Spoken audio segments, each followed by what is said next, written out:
오후의 시작, 세상의 모든 정보. 안녕하세요. 아나운서 임지웅입니다. 구글이 지브리 열풍을 일으킨 챗 GPT보다 더 놀라운 기술을 공개해 화제가 되고 있습니다. 간단한 명령어만 입력하면 AI가 이미지를 생성하는 나노 바나나 모델인데요. 잠시 뒤 IT 연구소에서는 산업 판도를 뒤흔들 걸로 기대가 되는 동시에 또 가짜 뉴스 확산 우려까지 낳고 있는 나노 바나나 이미지 서비스에 대해 자세히 살펴보겠습니다. 우리가 살다 보면 크고 작은 사고는 늘 일어날 수 있습니다. 길을 걷다가 스쳐서 남의 휴대전화를 떨어뜨리거나 집에서 난 누수로 아랫집에 피해를 주는 경우처럼 말이죠. 이럴 때 대신 법적 손해배상 책임을 보장해주는 보험이 있는데요. 바로 일상생활 배상 책임보험입니다. 오늘 세모정 톡톡 상담소 돈 되는 라디오에서는 많은 분들이 가입해 두고도 잘 모르는 이 보험에 대해서 알아보겠습니다. 저희 방송은 KBS 1라디오 유튜브 채널을 통해서 실시간으로 시청과 참여를 하실 수 있습니다. 많은 관심 부탁드리면서 KBS 세상의 모든 정보 지금 시작합니다.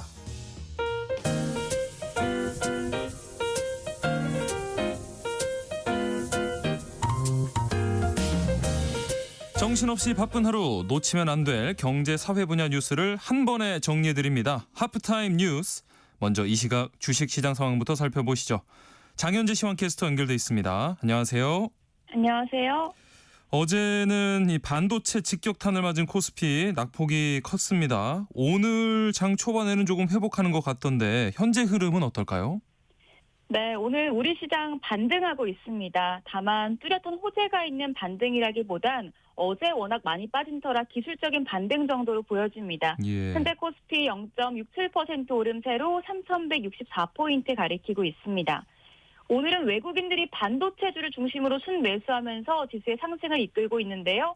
외국인 현재 1,500억 원 가까운 매수 우위 기록하고 있고요. 반면 기관이 280억 원 매도 우위, 개인 역시 1,698억 원 팔자 포지션 취하고 있습니다. 시가총액 상위 종목단에선 반도체 투톱이 나란히 반등합니다. 현재 삼성전자가 2% 넘는 오름세 보여주고 있고요. SK하이닉스도 1.76% 상승세 보여주고 있습니다. 더불어서 방산 대표주인 한화에어로스페이스, 앞서서 유럽 증시에서 방산주가 강했던 영향을 받고 있는데요. 현재 2% 가까운 오름세 기록 중입니다. 네, 어제 코스닥 지수도 이 반도체 악재 하락 마감을 했습니다. 오늘 움직임은 어떨까요? 네, 코스닥 시장도 반등하고 있는데 어제 낙폭을 만회할 정도의 오름세는 아닙니다. 현재 0.63% 오름세로 789포인트 나타내고 있습니다. 이쪽에서는 외국인과 기관이 쌍끌이 매수 우위를 보여주는데요. 외국인이 100억 원 가까운 사자 포지션 취하고 있고요. 기관 역시 118억 원 매도 우위입니다. 개인만 홀로 126억 원 매도 우위 기록하고 있습니다. 시가총액 상위 종목 대체로 강합니다. 특히 시총 1위 알테오젠, 코스피 이전 상장에 대한 기대감이 커진 이후에 현재까지 3거래일 연속 상승하고 있고요. 미가캔바이오가 이제 3%대 오름세, ABL 바이오와 삼천당 제약이 2% 넘는 상승세 기록하고 있습니다. 네, 오늘 장에서 눈에 띄는 종목 살펴볼까요? 네, 오늘도 로봇주가 시장을 주도하고 있습니다. 노란 봉투법 통과 이후에 기업들의 자동화 전환이 가속화할 것이란 기대감에 지속되고 있는데요. 증권가에서 생성형 AI 확산 이후에 투자자의 관심이 피지컬 AI로 옮겨가는 상황에서 로봇 산업이 구조적인 성장 궤도에 올라탔다는 진단이 나오자 관련주 급등하는 모습입니다. 네, 마지막으로 현재 외환시장 움직임 어떨까요? 네, 오늘 외환시장 1,393원에 출발했는데요. 지금은 조금 약세입니다. 1,391원 90전에 거래되고 있습니다. 네, 장현재 시황캐스터와 함께했습니다. 고맙습니다. 감사합니다. 자, 하브타임 뉴스 임선우 뉴스캐스터와 이어가 보겠습니다. 안녕하십니까? 안녕하세요. 일단 이 세계 경제를 들었다 놨다 하고 있는 관세 이야기로 시작을 해보죠. 어제 저희 하브타임 뉴스에서 미국 항소법원이 2심에서 트럼프 상호 관세가 위법이라고 판결을 했다 소식을 전해드렸는데 이 트럼프 행정부가 상호 관세 중요성을 주장하는 과정에서 나온 발언이 주목을 받고 있다고요. 네, 트럼프 행정부는 상호 관세라는 카드가 있었기 때문에 그간 다른 국가들과의 협상을 주도할 수 있었고 또 앞으로의 보복을 막는데도 관세 압박이 중요하다 주장했는데요. 예. 구체적으로 어떤 발언들이 나왔는지 살펴보면 제이미슨 그리어 미 무역대표는 항소법원에 제출한 진술서에서 법원이 이 사건 심리를 시작한 이래 행정부가 유럽연합과 한국, 일본, 영국 등과 무역 합의를 발표했다 운을 떼면서 다른 나라를 협상 테이블로 끌고 오기 위한 관세라는 실질적인 위협이 없었더라면 이 중 어떤 합의도 가능하지 않았을 것이다 강조했습니다. 네. 하워드 러트닉 상무장관 역시 법원이 관세를 중단하게 되면 외교와 안보 정책에 심각하고 회복 불가능한 피해가 발생할 것이다 언급하면서 한국과 일본 등 큰 틀에서 무역 협상을 타결한 국가들이 합의를 지키지 않으려고 할 것이다. 무역 상대국들의 보복과 합의 철회로 이어질 것이다 우려했습니다. 네. 앞서 미 항소법원은 2심에서 트럼프의 상호 관세가 대통령의 권한을 넘어섰다며 위법이다 판결했는데 만약 대법원에서 최종적으로 위법 판단이 난다면 트럼프 행정부는 상호 관세로 걷어들인 관세 수입 일부를 환급해야 하는 상황에 직면할 수도 있습니다. 다만 보신 것처럼 이 논란은 쉽게 가라앉지 않을 걸로 보이는데 일단 트럼프 행정부는 공화당 정권에서 임명된 보수 성향 대법관들이 수적 우세인 대법원에서 판결 뒤집기를 기대하는 분위기고요. 다만 1심과 2심에서 드러났듯이 상호관세 부과의 법적 근거가 취약한 만큼 대법원에서도 마냥 트럼프 대통령 편을 들어주기에는 무리가 있다는 분석이 나오고 있습니다. 이 때문에 판결이 최대한 늦어지거나 무효화 실행 시기를 미루는 식으로 이 상호관세 실효성을 최대한 유지할 가능성이 있고 또 상호관세가 설령 무력화된다 하더라도 트럼프 행정부가 다른 법을 활용해서 관세 정책을 강행할 것이란 전망이 나오고 있습니다. 네. 8월 물가가 반짝 둔화했다는 소식도 짚어보죠. 이 상승률이 간만에 1%대로 떨어졌는데 자세히 들여다보면 또 상황이 다르다고요. 네, 지난달 소비자 물가 상승률이 9개월 만에 최저치를 기록했습니다. 네. 1.7% 오르는 데 그치면서 지난해 11월 이후 최소폭으로 상승했는데 다만 말씀하신 것처럼 자세히 들여다보면 상황이 조금 다릅니다. 네. SKT 해킹 사태로 이 기간 휴대전화료가 20% 넘게 일시적으로 떨어진 영향을 크게 받았는데 만약 통신요금이 전달과 같았다면 8월 소비자 물가 상승률은 2.3%였을 것으로 통계청은 분석했습니다. 네. 임시 방편이었던 요금 인하를 빼면 지난해 7월 이후 1년여 만에 최대폭으로 올랐을 거라는 의미로 통신요금 인하가 만든 일종의 착시 현상인 셈이죠. 소비자 물가지수 상승률은 올 1월부터 2%대에 머물다가 지난 5월 잠깐 1.9%로 떨어졌지만 6월과 7월 도로 2%대로 올랐는데 간만에 1%대를 다시 보나 싶었지만 통신비 일시감면이 끝나고 원래 가격으로 환원되면 9월로 그 영향이 고스란히 넘어갈 것이란 전망이 나오고 있고요. 이렇게 통신요금이 지수를 끌어내린 반면 장바구니 물가는 정반대로 더 무거워졌습니다. 불볕더위가 계속되면서 농축수산물 물가는 13개월 만에 최대폭으로 오르면서 8월 소비자 물가를 크게 끌어올렸는데요. 수산물과 축산물, 농산물 순으로 상승률이 높았고요. 특히 수산물은 2년 반 만에 최대폭으로 올랐고 축산물도 3년여 만에 가장 크게 올랐습니다.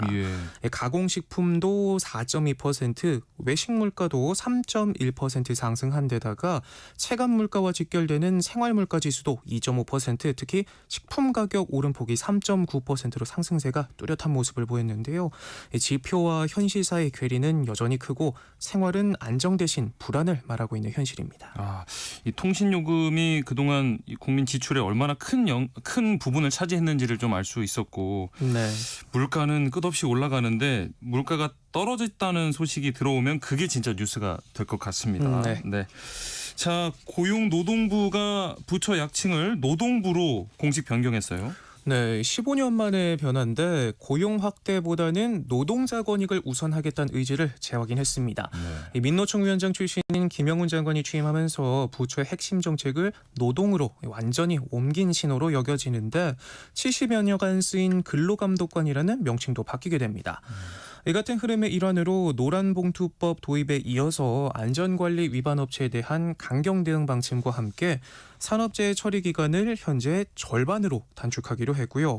또 내년부터는 산재 신청부터 산재 불승인에 대한 재심사와 소송 단계까지 무료로 법률 서비스를 지원하는 국선 대리인 제도도 도입됩니다. 네.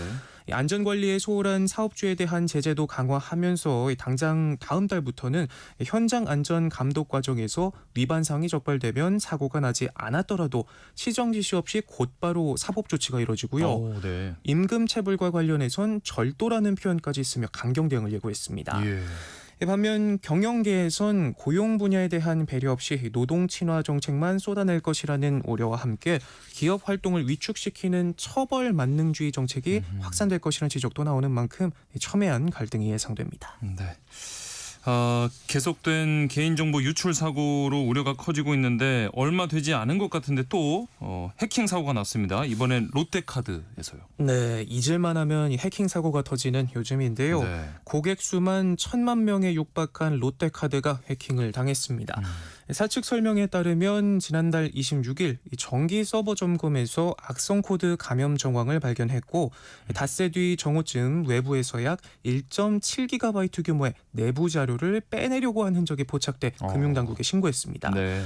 롯데카드 측은 외부 조사업체를 통해서 정밀 조사를 진행했지만 현재까지는 고객 정보 등 주요 정보의 외부 유출이나 랜섬웨어 같은 심각한 악성 코드 감염은 확인되지 않았다며 추가적인 침해나 정보 유출 가능성에 대해서는 계속해서 조사를 이어가고 있다 밝혔고요. 예. 금감원은 오늘 현장 조사에 착수해서 개인정보 유출 여부와 악성 코드 감염 상황까지 확인할 계획입니다. 특히나 요즘은 이 개인정보가 곧 돈이 되고 또 힘이 되는 시대다 보니까 그렇죠. 해킹이나 각종 사기가 판을 치는 모양새인데요. 네. 해킹만큼이나 카드사를 사칭한 보이스피싱 시도도 상당한데 아하. 금감원이 이 같은 사기 피해를 막기 위해서 오늘부터 국내 모든 카드를 배송 단계부터 한 번에 조회할 수 있는 서비스를 시작합니다. 예. 기존에는 수령 등록이 완료된 카드만 조회할 수 있었지만 앞으로는 배송 단계부터 조회가 가능한데요. 카드 배송 조회를 통해서 카드사 사칭을 확인하면 사기범 전화번호를 바로 중지할 수 있도록 예. 전화번호 이용 중지 신고 페이지로도 연계된다고 하니까요. 신청도 한 적이 없는 카드가 배송됐다 하면 우선 의심부터 해보시고 카드 배송 원스톱 조회 서비스를 통해서 확인하시면 되겠습니다. 네. 자, 부동산 소식도 짚어보겠습니다. 최근에 주택연금 가입자가 크게 늘었다고요? 네, 지난 7월 주택연금 신규 가입 건수가 1,305건으로 집계되면서 네. 전달보다 13% 늘었는데 신규 가입 수는 4월부터 꾸준히 줄다가 7월 들어서 추세가 반전됐습니다. 예. 이 주택연금은 만 55세 이상 소유자가 집을 담보로 제공하고 그 집에 계속 살면서 평생 연금 방식으로 매달 노후 생활자금을 지급받는 제도인데 네. 일반적으로 주택가격 상승 기대가 꺾이면 신규 가입이 늘어납니다. 아하.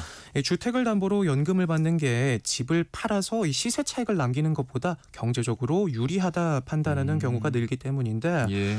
6.27 대출 규제 발표 직후 이 주택가격 상승 기대감이 꺾이면서 이렇게 안정적인 연금 수령을 선택하는 흐름이 뚜렷해진 걸로 보입니다. 예. 7월에는 실제 집값이 더 오를 것이란 기대 심리가 주춤했던 것으로 조사되기도 했는데 한국은행이 집계하는 주택가격 전망 지수는 7월 109로 6월보다 11포인트 하락했습니다. 월간 기준으로 보면 3년 만에 가장 큰 하락폭이었는데 네. 1년 뒤 집값이 오를 것으로 예상하는 소비자 비중이 그만큼 크게 줄었다는 의미입니다. 주택가격 전망 지수는 올 2월 99에서 출발해 넉 달 연속 상승하다가 고강도 대출 규제 이후인 7월 들어 추세가 꺾였는데요. 정부의 가계부채 대책의 영향으로 수도권 주택시장 과열이 진정되고 가계부채 증가 규모가 축소됐다는 평가가 나오지만 서울 일부 지역에서는 높은 가격 오름세가 이어지는 등 과거 부동산 대책 직후와 비교해 보면 안정화되는 속도가 다소 더딘 편이란 진단도 나옵니다. 네. 이어서 이번에는 사건 사고 소식 살펴보겠습니다. 일본 도쿄에서 한국인 여성이 흉기에 찔려 숨지는 일이 발생했어요. 네, 도쿄의 한 주택가 이면 도로에서 그것도 대낮에 벌어진 사건인데요. 네. 심지어 주거와 교육 환경이 치안이 비교적 좋은 곳으로 평가받는 곳이라고 합니다. 예. 어제 오후 1시 반쯤 이 세타가야 주택가의 한 도로에서 40대 여성이 목을 움켜쥐고 쓰러졌는데 근처를 지나던 주민이 경찰에 신고했고 병원으로 옮겨졌지만 1시간 반 만에 숨졌습니다. 네. 경찰이 신원을 확인해 보니 도쿄에서 살고 있던 40대 한국 여성이었는데 범인은 피해 여성이 나타났다는 걸 기다렸다 여성에게 흉기를 휘두르고 그대로 달아난 걸로 경찰은 파악하고 있습니다. 네. 경찰은 이 여성과 교제 중이던 30대 한국인 남성을 유력한 용의자로 보고 추적해 사건이 발생한 지 3시간 반 만에 도쿄 하네다 공항에서 체포했는데요. 예. 숨진 여성은 최근 일본의 한 파출소에 교제 중이던 남성과 관계에 문제가 있다 상담을 의뢰했던 것으로 조사됐습니다. 네. 일본 경찰은 살인 혐의로 체포한 30대 한국인 남성을 상대로 구체적인 범행 동기와 경위를 조사하고 있습니다. 네. 새벽달이 이 지구 그림자에 완전히 가려져서 붉은 빛을 띠는 현상, 개기월식이라고 하는데 다음 주에 펼쳐진다고요? 네, 다음 주 월요일 그러니까 오는 8일 새벽 개기월식이 일어나는데요. 국내에서는 2022년 11월 이후 약 3년 만입니다. 예. 그럼 이 장관을 언제 어디서 볼 수 있는지도 알아봐야겠죠. 한국천문연구원에 따르면 달의 일부분이 가려지는 부분월식은 9월 8일 오전 1시 26분 48초에 시작되고요. 예. 달이 지구 본 그림자에 완전히 들어가는 개기월식은 오전 2시 30분 24초에 시작된다고 합니다. 와, 네.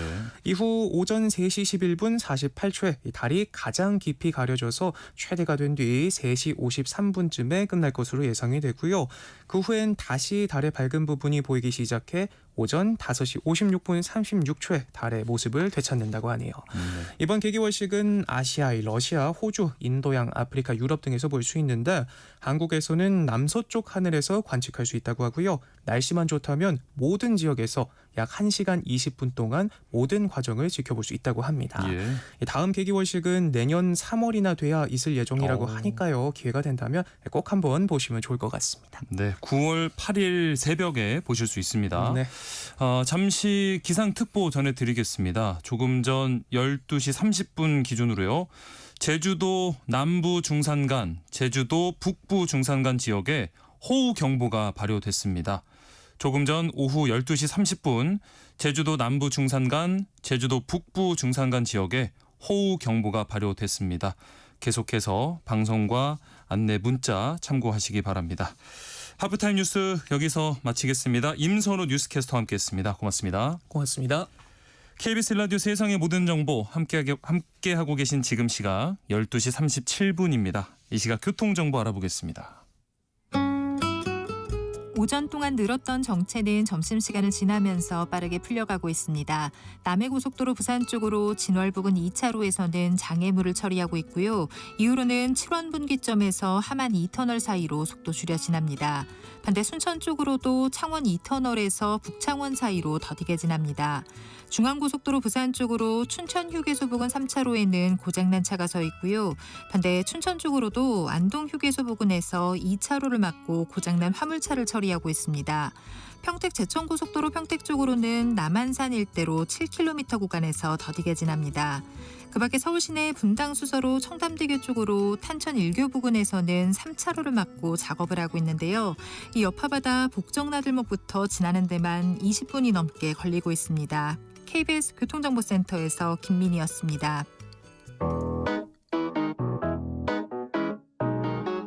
세상의 모든 정보는 청취자분들의 관심과 참여를 기다립니다. 방송 들으시면서 궁금한 점이 있거나 의견 공유하고 싶은 분들 계시면 문자 보내주세요. 추첨을 통해 모바일 쿠폰 보내드리겠습니다. 참여하실 번호는 샵 9730이고요. 짧은 문자 50원, 긴 문자 100원의 이용료가 부과됩니다. 콩 게시판을 통해서는 무료로 참여하실 수 있고요. KBS 1라디오 유튜브 채널을 통해서도 실시간으로 시청 참여하실 수 있습니다. 빠르게 변하는 IT 세계 속 주목할 만한 이슈들을 짚어보는 시간입니다. IT 연구소, IT 커뮤니케이션 연구소 김덕진 소장과 함께합니다. 안녕하십니까? 네, 안녕하세요. 반갑습니다. 김덕진입니다. 지난 몇 주간 이 AI 시장을 뜨겁게 달군 AI 서비스로 네. 나노바나나라는 게 있거든요. 네. 이거 뭔가요? 그 혹시 AI가 요즘에는 그림 그리라고 그러면 되게 잘 그리는 거 아시죠? 아, 뭐 네. 세계적으로 유행하기도 했고요. 그렇죠. 네. 그래서 이제 2025년에 네. AI 분야에서 가장 큰 어떤 이벤트, 사건 이게 뭐였을까라고 하면 네. 저는 단연코 이걸 꼽는데 지브리 스타일을 그렇죠. 꼽거든요. 네, 지브리 열풍. 맞아요. 네. 아마 기억하실 거예요. 챗GPT에 우리 사진 넣고 뭐 네. 지브리 캐릭터 스타일로 그려줘 이러면은 되게 예쁘게도 그려주니까 네. 막 한동안 카카오톡 프로필 사진도 바뀌고 막 맞아요. 부모님들도 이거 해달라 그러고 등산 네. 갔다 오시면은 이거 만들어달라 막 이랬단 말이에요. 네. 그때 쓰였던 챗GPT의 모델명이 이미지1이라는 모델이에요. 예. 근데 그게 이제 전 세계를 되게 뜨겁게 달궜는데 제가 볼 때는 지브리급 이상이다. 이번이? 네, 이번에 나온 게 있거든요. 그게 네. 바로 나노 바나나라고 하는 이제 이미지 모델인데 네. 실은 이게 한 2, 3주 전부터 AI 쪽 계시는 분들에게 상당히 뜨거웠었어요. 네. 왜 뜨거웠냐? 이게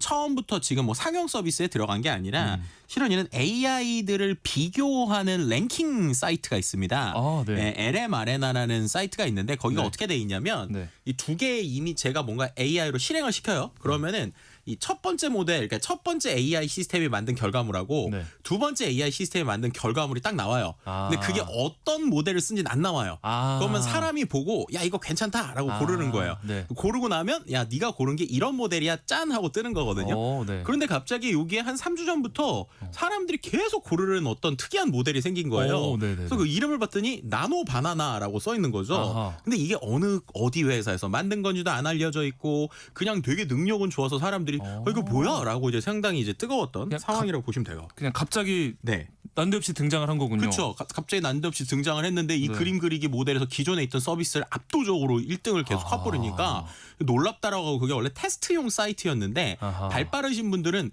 어떻게 해야 그 내가 푼 정답지에 그 나노 바나나가 나오게 할까 아. 이런 걸 공략하셔서 일부러 그걸 찾아서 점수를 매기셔서 쓰려는 이런 정도로 정말 많은 사람들 특히나 AI 쪽 전문가들한테는 한 달 3, 4주 정도 엄청 뜨거웠던 모델이 이 나노 바나나라는 모델입니다. 그래서 이 정체를 다들 궁금해했는데 네. 알고 보니까 구글 거였다고요. 네, 맞습니다. 지난 8월 26일에 구글 공식 블로그에 예. 이제 본인들의 글이 올라온 거예요. 그래서 네. 지금 커뮤니티를 뜨겁게 달군 나노 바나나가 알고 왔더니 우리 겁니다 하고 허허. 한 것이고 이게 얼마나 많이 썼느냐 아까 그 LMArena라는 사이트에서 네. 이제 투표를 한다고 그랬잖아요. 네네. 투표 건수가 500만 건이 넘었대요. 그러니까 사람들이 반대로 말하면 이걸 쓰겠다고 투표를 계속한 자주 사람들이 누른 거죠. 네. 500만 건이고 와. 전례 없는 점수가 기록할 정도로 이미지 모델 부분에서 1등을 등극했는데 네. 이게 말씀드린 대로 지금 이제 구글의 AI 서비스인 제미나이나 아니면은 여러 가지 구글 기반의 서비스에 이 그림 그리는 모델이 이제 탑재되기 시작을 했다라고 예. 하는 변화가 이제 일어난 것입니다. 그 성능이 도대체 어느 정도길래 이렇게 네. 사람들의 압도적인 관심을 받고 사람들이 이렇게 놀라는 걸까요? 네, 일단은 뭐 저희가 라디오니까 그림을 직접 보여드릴 수는 없지만 네. 제가 실은 몇 장 만들어 와서 우리 아나운서께 드렸잖아요. 네, 네. 그냥 아나운서의 모습, 우리가 보통 이제 혹시 이 보이는 라디오 보시는 분들은 네. 이 세상의 모든 정보 임지웅입니다 써 있는 쪽에 있는 이 이미지를 갖고 제가 네. 몇 개를 만들어 드렸었잖아요. 예, 이거 네, 아니 제가 이렇게 딱 사진 받아보고 네. 나 이런 거 찍은 적 없는데 싶을 그쵸. 정도로 네. 너무 진짜 같아요. 네, 제가 만들어 드린 게 요즘에 이제 우리나라에 와서 아주 화제가 되신 빌 게이츠. 그러니까요. 네, 빌 게이츠와 이제 우리 아나운서가 같이 이제 제가 어떻게 한 거냐면 이 서비스에 별거 없습니다. 그냥 아나운서의 모습을 사진을 올리고 그다음 빌 게이츠의 모습을 사진을 올린 다음에 네. 이 두 사람이 함께 스마트폰을 들고 웃으면서 셀카를 찍는 모습을 아하. 그려줘 이렇게 한 거예요. 네네. 그랬더니 지금 이 아나운서의 그 모습이 네. 상반신만 있는 맞아요. 거잖아요. 네. 근데 저거를 보고 AI가 알아서 이제 하체도 그리기도 하고 네. 또 셀카를 찍는다 그러면은 사진을 찍기 위해서 팔을 이렇게 들잖아요. 그렇죠, 그렇죠. 팔 드는 것도 너무 자연스럽게 구현하고 네, 그리고 휴대전화 이제 들고. 이 별도의 이미지 따로 있는 거고 빌 게이츠도 역시 상반신만 있는 프로필 사진인데 네. 정말로 그걸 카메라를 보고 웃고 있는 듯한 이런 이제 이미지가 만들어졌잖아요. 지금 말씀드리는 이미지를 세상의 모든 정보 유튜브 들어오시면 네. 보실 수 있습니다. 이거 그렇군요. 제가 네. 실제로 그 게이츠 형님을 만난 건 아니고요. 예. 이렇게 사진으로 AI로 만든 사진입니다. 그렇죠. 네. 이렇게 이제 상당히 놀라운 수준으로 나오는 것도 볼 수 있고 또 한 가지 이제 제가 네. 만들었던 게 네. 요즘에 우리가 급하게 만약에 증명사진을 찍어야 된다. 네. 그러면은 이제 사진관 찾기 어려우신 분들도 있잖아요. 그렇죠. AI가 이제 증명사진도 만들어줘요. 어떻게 한 거냐면 네. 제가 그냥 처음에 네. 스마트폰으로 대충 사진을 하나 그냥 찍어요. 정면 사진. 네, 그냥. 정면 사진 네. 찍으면 뭐 예를 들면 이제 제가 셀카를 잘 찍는 건 아니어서 막 두턱 사진으로 나오기도 하고 막 어깨도 잘리고 이렇게 대충 찍는데 네. 그걸 찍은 다음에 이거를 프로필 사진처럼 만들어 달라라고 하면 오. 알아서 AI가 턱도 보정을 해주고 와. 그리고 기본적으로 사진관에서 해주는 피부 보정해주고 네. 제일 올라온 거는 각도를 조절을 해줘요. 아. 그러니까 제가 정면샷을 찍었는데 보통 우리가 프로필 사진에는 약간 45도에서 얼굴 이렇게 이제 정면으로 모델처럼. 보잖아요. 네. 그렇죠. 그런 각도로도 조각상처럼. 만들어주고요. 심지어 이제 이거를 어떻게 보면은 AI 스튜디오처럼 만들어놓으면 스튜디오로 만들기도 하고 예. 가장 놀라운 걸 이걸 여권 사진으로 만들어 달라고 하는 거예요. 근데 네. 아시겠지만 여권 사진은 양쪽 귀가 또 다 나와야 되잖아요. 맞아요. 그런데 이제 제가 대충 셀카를 찍다 보니까 한쪽 귀만 나왔었고 이제 네. 각도가 좀 틀어져 있었거든요. 예. 근데 귀도 만들어주고 여권 사진으로 만들어줘 했더니 정확한 여권 사이즈의 양쪽 귀를 만드는 거예요. 정면으로 바라보게. 근데 이게 너무 자연스럽고 오히려 표정도 그 전에 있었던 프로필은 약간 더 웃고 있는데 네. 여권 사진으로 만들고 조금 더 진중한 형태의 표정을 오. 만들어주는데 중요한 건 그 모든 걸 하는데 제가 처음에 찍은 제 이미지가 흐트러지지 않고 그렇죠. 계속적으로 유지가 되면서 간다라고 하는 게 이제 가장 이번 기술의 놀라움이다 이렇게 좀 표현을 드릴 수 있을 것 같고요. 예. 뭐 그 외에도 상품 같은 거 만들 때도 그냥 의자 하나 놓고 그 의자 이미지에 외국인 모델 앉아 있는 거 만들어줘. 네. 이렇게 하면 그냥 그 상품 의자 상품은 그대로 유지가 되면서 실제 모델이 앉아 있는 것 같은 이미지가 나와요. 와. 그럼 그거 갖고 뭐 모바일 광고나 이런 데는 바로 쓸 수 있는 수준 뭐 이렇게도 지금 나온다 이렇게 말씀드릴 수 있을 것 같습니다. 예.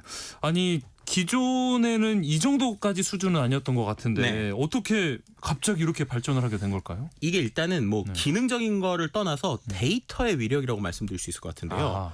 이게 구글에서 만들었다고 그랬잖아요. 네. 그래서 가능하다고 전 보거든요. 구글이라서. 네, 왜냐하면 요즘에 AI가 이제 쉽게 말하면 모델, 그러니까 생각하는 이 AI 시스템 자체는 거의 다 상향 평준화로 똑똑해졌어요. 네. 그럼 어디서 차이가 나느냐? 얼마나 많은 데이터를 줘서 얼마나 빨리 똑똑하게 하느냐 이거든요. 네. 그런데 이제 이런 걸 하기 위해서는 단순히 그림만 있어서는 안 되고 수많은 사진 데이터를 먼저 학습을 했어야 돼요. 아하. 그런데 이제 그렇죠. 생각해 보시면 스마트폰 하면 구글이고 네. 구글에 사진 찍는 포토라는 게 앱이 있는데 예. 거기에 생각을 해보면 10년 전부터 얘네가 무료로 무제한으로 사진을 올릴 수 있게 해놨거든요. 네. 그럼 무료로 무제한으로 사진을 올린다는 건 반대로 말하면 전 세계 사람들의 사진 이미지를 10년 이상을 얘가 다 학습을 한 거예요. 그렇겠네요. 근데 그 데이터들이 이제 AI에 적용되기 시작을 하니까 예. 그림을 그려달라고 하면 기존의 사진에서의 모양을 만들기도 하고요. 음. 그다음 또 가장 놀라운 것 중에 하나가 이 유튜브라고 하는 우리가 지금 거의 대부분의 사람들이 정말 많은 시간을 쓰는 이 영상 플랫폼 네. 이것도 생각해보면 구글 거잖아요. 그렇죠.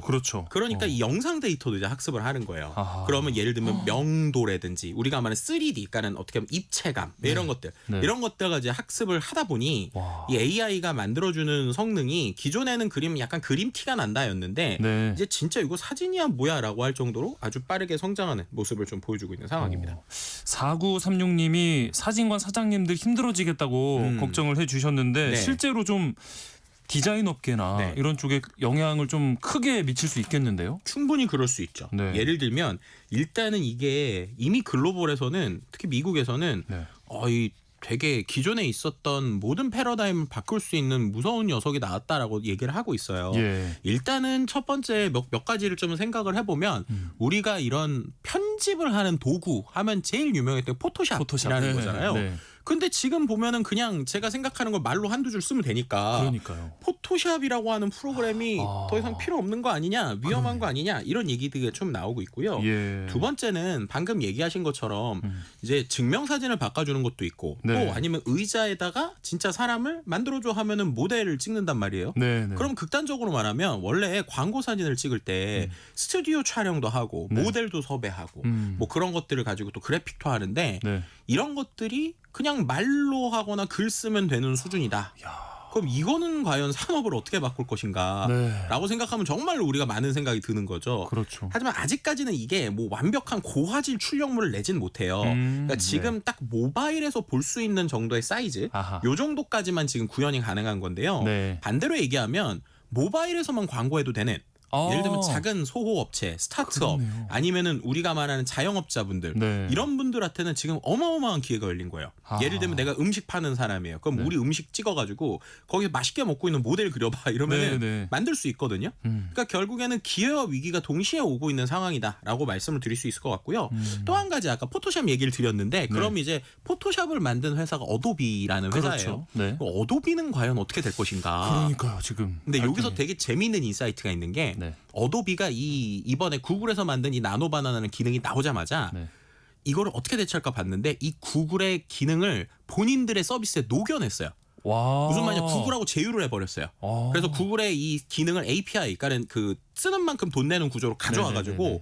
본인들의 기존의 서비스에다가 붙여버렸습니다. 어떻게 보면 빠르게 현명하게 뭐 그쵸. 대처를 했을 수도 있겠네요. 그게 왜냐하면 아까 말씀드린 대로 지금 AI가 우리가 생각하는 어떤 초벌의 그림을 만들어주고 네. 만들긴 하는데 저화질이잖아요. 그렇죠. 그럼 그거를 어쨌든 고화질로 만들거나 뒷작업은 여전히 아직까지 전문가의 영역이라는 거예요. 예. 근데 전문가들이 처음부터 끝까지 다 하려면 예전에 손이 많이 들었는데 그렇죠. 야 AI한테 생각을 맡겨서 뭔가를 하면 초반엔 그려주네? 그럼 거기에서 뒤에까지 붙일 수 있겠네? 그럼 이게 오히려 우리 비즈니스에 좋겠는데? 라는 생각의 전환을 또 어도비가 한 거죠. 네네. 그러니까 지금의 이 변화는 아주 단순하게 개인들한테도 이제 우리가 생각하는 것만으로도 뭔가 만들 수 있게 되는 기회가 있고 네. 반대로 전문가들도 예전보다 작업을 예를 들면 뭐 몇 주 걸렸던 작업을 네. 최소 절반 이상의 시간을 줄일 수 있는 뭐 이런 기능성들이 있다라고 말씀드릴 수 있을 것 같습니다. 그런데 이게 걱정이 되는 부분은 기존에 잘 유지가 돼 있던 어떤 산업 분야에서 네. 이 타격이 될 수 있을 것 같은데 그쵸. 이런 AI로 만든 이미지들을 상업적으로 사용은 할 수 있는 건가요? 가능한 거예요? 그러니까 정확하게 표현을 드리면 네. 구글의 입장에서는 이거는 또 다른 포토샵 같은 도구다.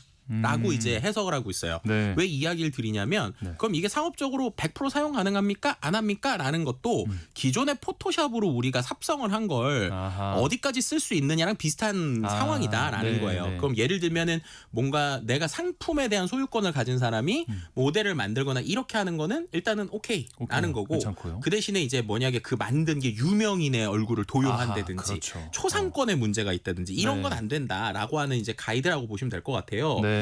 그런데 이제 또 한 가지 아까 보시면 AI로 그림을 그리면 우하단에 이런 별표 같은 모양이 나오거든요. 네, 네. 그게 왜 그러냐면 구글에서 이게 너무 비슷하니까 AI가 만든 거에 대해서 어쨌든 표시를 이제 이미지에는 되게 돼 있어요. 그렇죠. 그런데 그 부분에 있어서 이게 그 이미지까지, 그러니까 그 별표 워터마크라고 표현을 하는데 네. 그 워터마크까지를 이미지에 쓸 거냐 안 쓸 거냐에 대해서는 의무는 아직 없긴 합니다.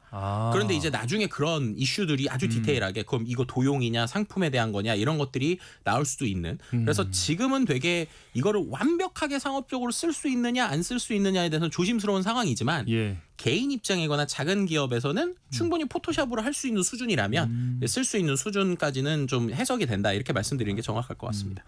그래도 아까 저랑 그 빌 게이츠 이렇게 사진 합성해서 네. 이미지를 만든 것처럼 이게 악용하려고 하면은 얼마든지 또 나쁘게 사용할 수도 있을 것 같은데. 이게 큰 문제죠. 네, 네. 네, 왜냐하면 기존의 AI는 AI가 만들어도 티가 났거든요. 네. 근데 이제 너무나도 진짜로 똑같은 믿을 거예요. 것 같아요. 저도 네. 속을 것 같아요. 그러니까요. 네. 그럼 이제 악용을 하겠다고 마음을 먹으면 아까처럼 우하단에 별표 있어도 그거 잘라버리면 되는 거고. 그렇죠. 실은 이제 구글에서는 기술적으로 어떻게 하고 있냐면 이 파일에 보이지 않는 코드를 심어놨어요.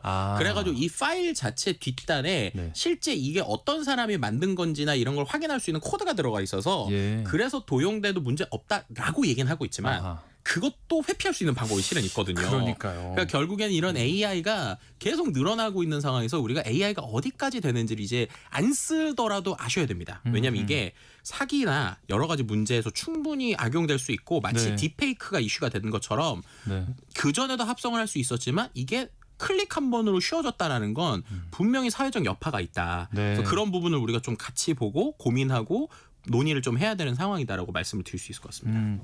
마지막으로 좀 짧게요. 뭐 이미지뿐만 아니라 영상 분야에서도 네. 이렇게 조금 문제가 될 만한 서비스들이 있다고요. 예, 맞습니다. 실제로 이제 이런 서비스들이 미국뿐만 아니라 중국에서도 여러 가지가 만들어지고 있는데 네. 오픈 소스, 그러니까 누구나 접근할 수 있는 소스 엔진이 있어요. 예. 그 엔진을 기반으로 쉽게 만드는 서비스에 들어가다 보니까 우리로 치면 자칫 유명인들이 악용을 해서 뭔가 좀 야한 영상이라든지 아하. 아니면 폭력적인 영상을 클릭 몇 번으로 그냥 쉽게 만들 수 있는 서비스 나오고 있거든요. 네네. 꼭 말씀드리고 싶은 건 누구나 호기심으로 만들 수 있지만 만든 것에 대한 법적 처벌은 기존에 있었던 딥페이크와 똑같기 때문에 그런 네. 부분에 있어서 우리가 만드는 사람도 보는 사람도 쓰는 사람도 조심해야 된다. 그리고 그렇죠. 이런 것들이 정말 너무 쉬워진 세상이니까 사기나 여러 가지 사회적 현상에 대해서 반드시 좀 같이 숙지를 해야 되는 시기가 왔다. 이렇게 좀 말씀을 드릴 수 있을 것 같습니다. 네.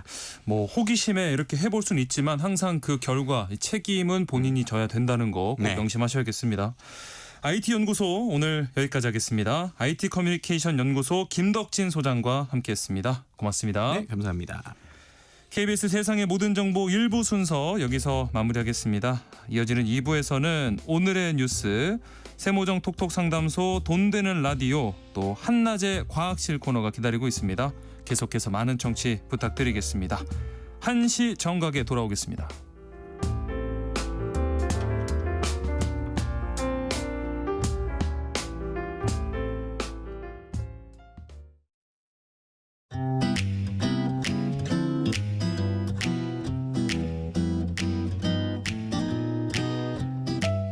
안녕하세요. 바른말 고운말입니다. 한 고등학교에서 일어난 시험지 유출 사건이 사회적으로 파장을 불러일으키고 있습니다. 우리나라 입시제도의 근본적인 문제점인 극단적 성적 지상주의 행태를 그대로 보여줬다고 할 수 있는데요. 인성을 강조하는 참교육은 사라지고 오직 좋은 성적, 인류대 진학 등이 주된 관심사가 된 우리 사회의 모습이 씁쓸하기만 합니다. 앞서 성적 지상주의라는 표현에서 지상주의란 말은 일부 명사 뒤에 쓰여 그 명사가 가리키는 것을 가장 으뜸으로 삼는 주의를 말합니다. 따라서 성적 지상주의는 성적을 가장 으뜸으로 삼는 것을 말하죠. 그 외에도 외모 지상주의, 학벌 지상주의, 시청률 지상주의 같은 표현으로 많이 사용하고 있는데요. 이런 표현들을 보면 뭔가 부정적인 느낌을 주는 말이 아닌가 싶을 수도 있습니다. 그런데 우리 팀은 요즘 고객 지상주의를 구현할 새로운 마케팅 방안을 마련하느라 무척 바쁘다 같이 긍정적인 의미로도 쓰인다는 것을 알 수 있습니다. 지상주의와는 조금 다른 것으로 제일주의라는 것이 있는데요. 이는 어떠한 원칙이나 덕목다해를 첫째로 추구하는 주의를 뜻합니다.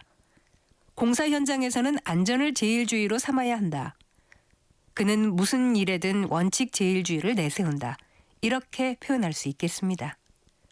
지금까지 바른말 고운말 아나운서 국혜정이었습니다.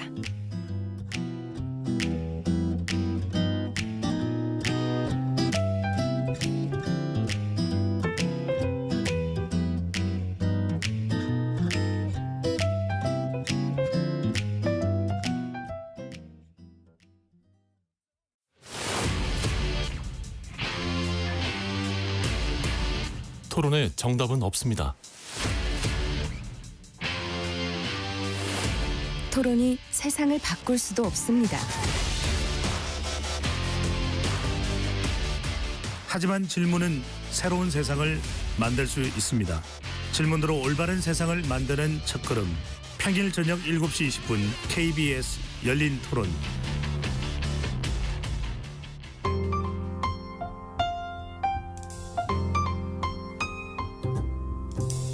어떤 하루 보내고 계신가요? 눈코 뜰 새 없이 바쁘게 지나가는 한 주. 따뜻한 시선으로 하루를 마무리합니다. 당신을 위한 지식 쉼터. 오늘 밤 일라디오. 월요일부터 금요일. 매일 밤 10시 5분에 시작합니다.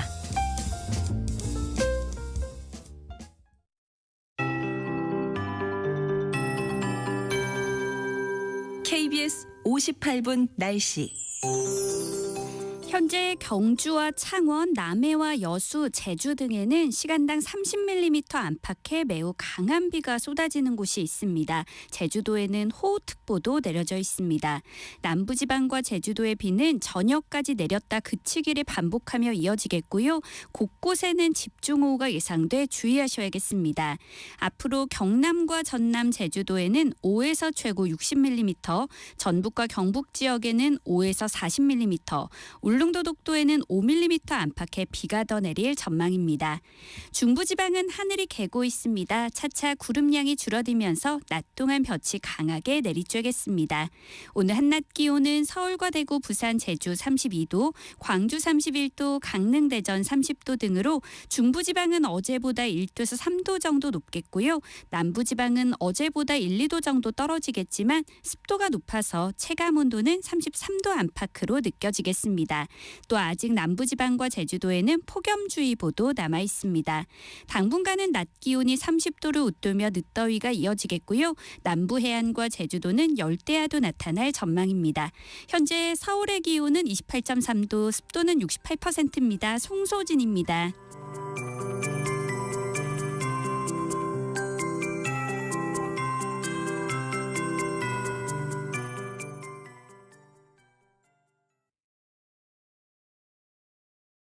정성을 다하는 국민의 방송 KBS가 한시를 알려드립니다.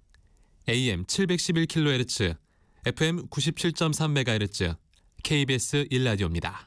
HLKA.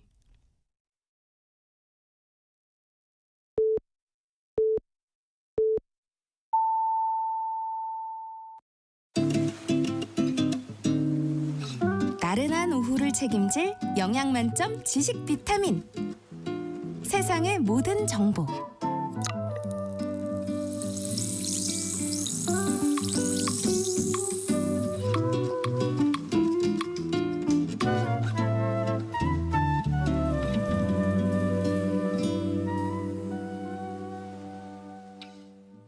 세상의 모든 정보 2부 시작합니다. 2부에서는 정치, 국제 이슈를 전해드리는 오늘의 뉴스, 또 청취자 여러분들의 작은 궁금증도 신속 정확하게 해결해드리는 세모정 톡톡 상담소 화요일 코너로 돈 되는 라디오 시간이 기다리고 있습니다. 오늘은 일상 속에서 예기치 못한 사고로 타인에게 피해를 줬을 때 대신 법적 손해배상 책임을 보장해주는 일상생활 배상 책임 보험에 대해서 살펴보겠습니다. 관련해서 궁금한 점 있으신 분들 많으실 텐데요. 저희가 상담도 해드리고 또 추첨을 통해서 5분께는 모바일 햄버거 쿠폰도 보내드릴 예정입니다. 미리미리 문자 보내주시기 바랍니다. 샵 9730번으로 문자 보내주시면 됩니다. 샵 9730. 짧은 문자는 50원, 긴 문자는 100원의 정보 이용료가 있고요. 콩 게시판에선 무료로 참여하실 수 있습니다. 그럼 먼저 라디오 정보센터 뉴스 전해드립니다.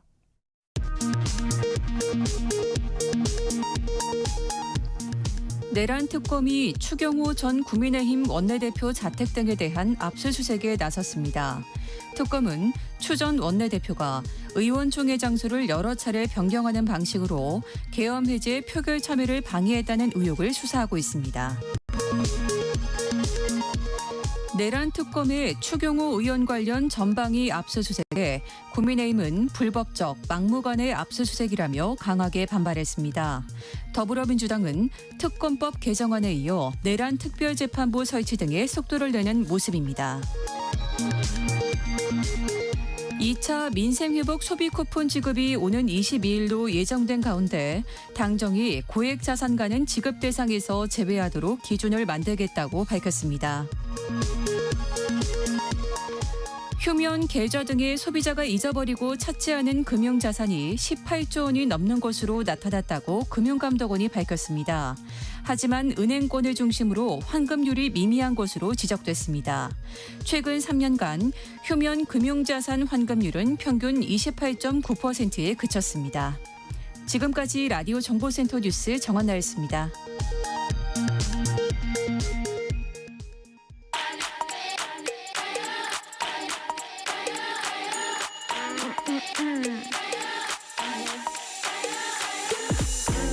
혹시 뉴스 빠뜨리셨나요?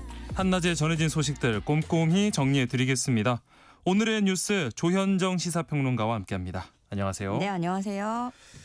이재명 대통령이 23일 미국 뉴욕에서 열리는 제80차 유엔 총회 고위급 회의에 참석해서 이 기조 연설과 공개 토의 주제에 맞는다는 소식부터 전해주시죠. 네, 이재명 대통령 취임 후에 처음으로 참석하는 유엔 총회인데요. 네. 민주주의 회복을 알리며 한반도 평화 비전 정책을 상세히 설명한다는 겁니다.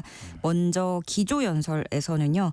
우리가 아무래도 가장 최근에 커다란 이슈를 겪었잖아요. 그렇죠. 전 세계가 네. 지켜본 그 12.3 비상계엄 극복하고 민주주의를 회복한 한국의 성과를 널리 알릴 예정이고요. 네. 북핵 한반도 문제 비롯한 글로벌 현안에 대해서 이재명 정부의 비전과 정책도 제시합니다.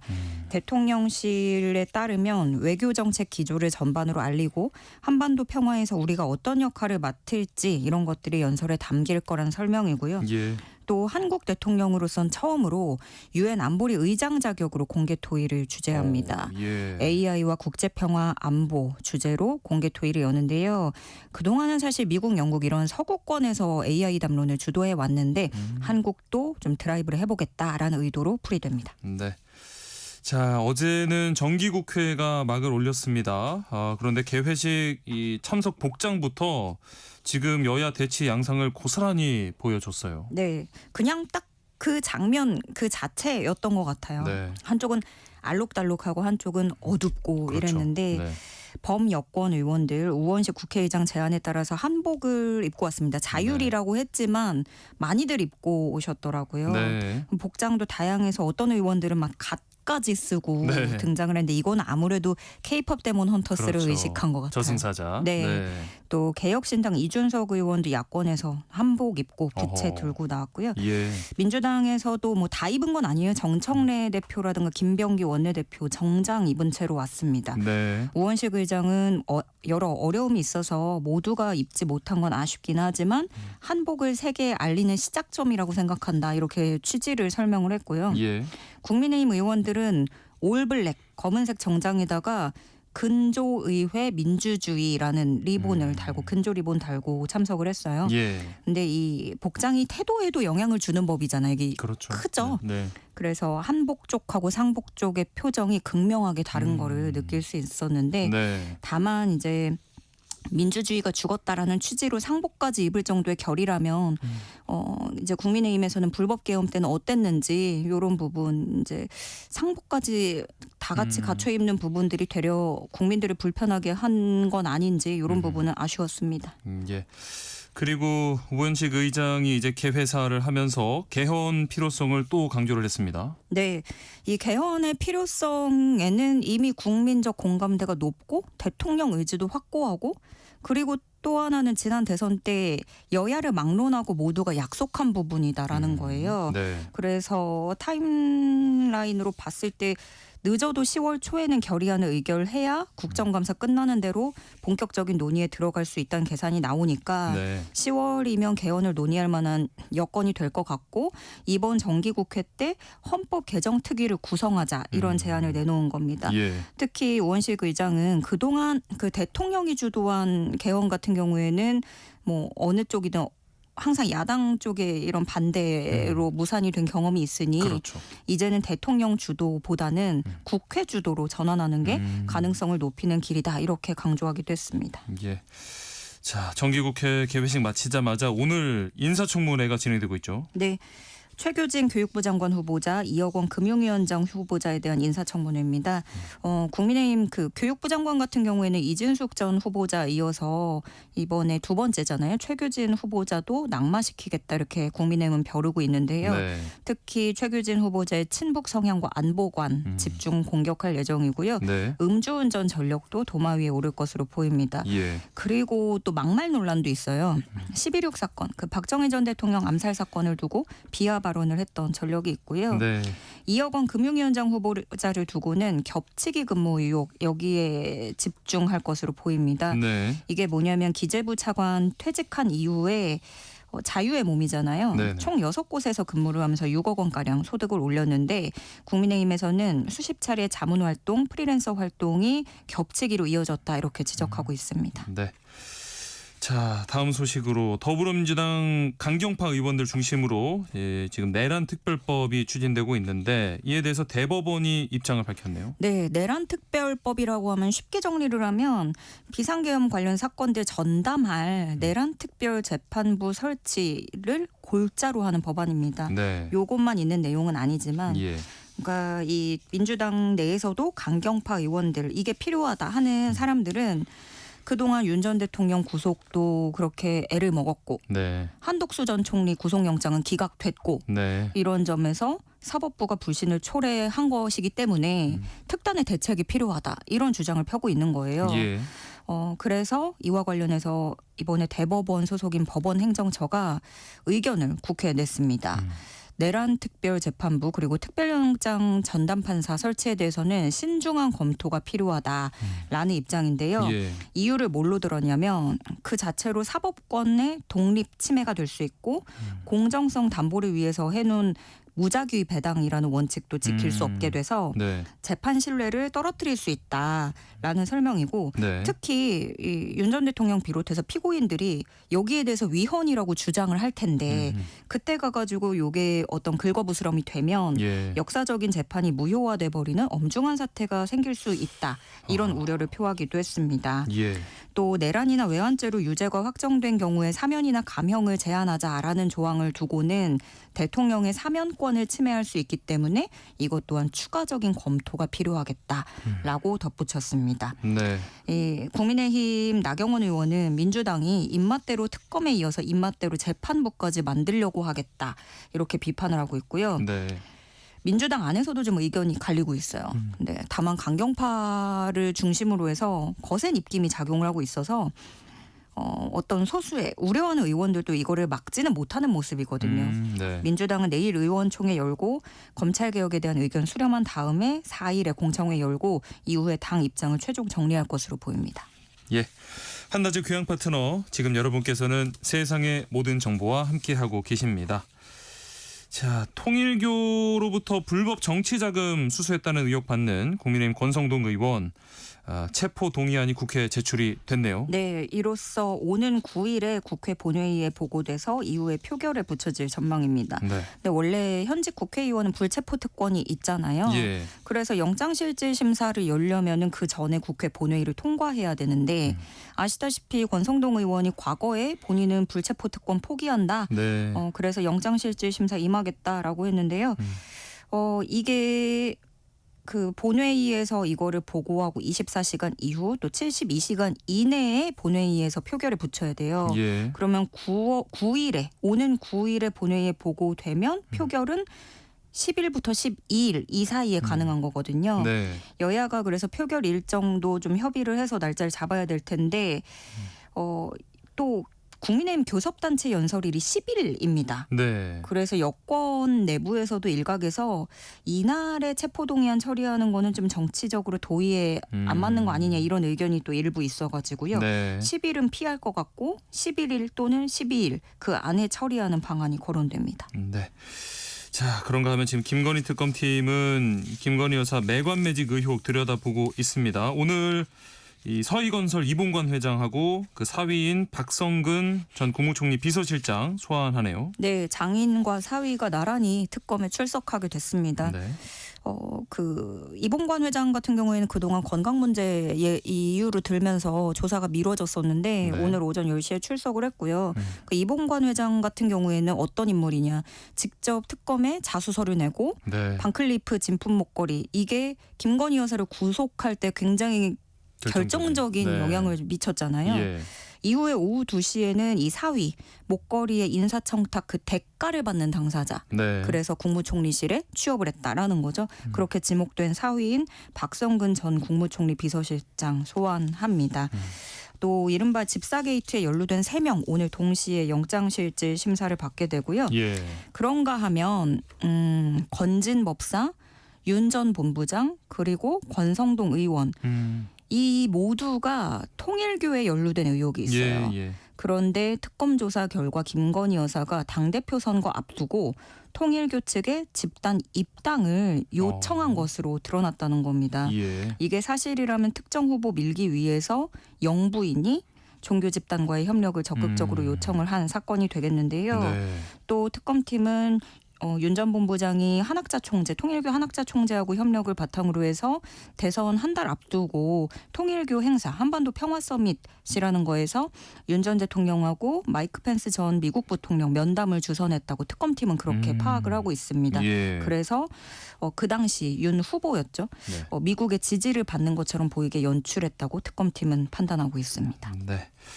자, 어제는 이 윤석열 전 대통령 체포 시도 과정에서 방해 행위가 있었는지 확인하기 위한 현장 검증이 있었는데 국회 법제사법위원회가 당시 녹화된 CCTV를 확인을 했다고 해요. 네, 결국에 국민에 공개하진 않기로 했고 예. 법사위 안에서만 확인하는 걸로 끝났는데 현장 검증에 국민의힘 의원들은 불참했어요. 네. 이제 참석했던 민주당 측 법사위 간사들이 이후 기자들하고 만나서 이제 여러 가지 설명을 하고 있는데 특검 측에서 인권을 침해하거나 무리한 집행은 하지 않았다는 거예요. 네. 봤더니 적법 절차에 따라서 충분히 고지를 했고 절차를 보장하면서 집행했는데 윤석열 전 대통령하고 변호인들이 막무가내식 거부를 하고 궤변을 해서 사실상 실패한 것이다라고 얘기를 하고 있습니다. 예.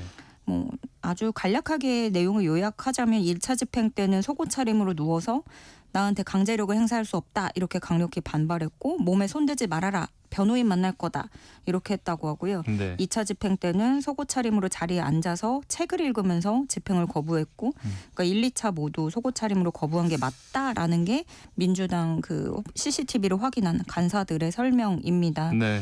그래서 변호인 만나겠다고 버텨서 변호인하고 면담을 했고 근데 변호인들이 퇴거하지 않았고 교도관들에게도 이렇게 하면 법적 조치 취할 거다 이렇게 협박을 했다라는 네. 설명을 하고 있고요. 예. 윤 전 대통령 측은 입장문을 냈습니다. 네. 공개망신을 주려는 의도다 이렇게 강력하게 반발을 했고 CCTV는 자살, 자해, 도주, 폭행, 손괴 이렇게 수용자의 생명, 신체를 해하거나 시설 안전, 질서를 해하는 행위를 방지하기 위한 범위에서만 사용할 수 있다라는 주장을 펴고 있습니다. 네.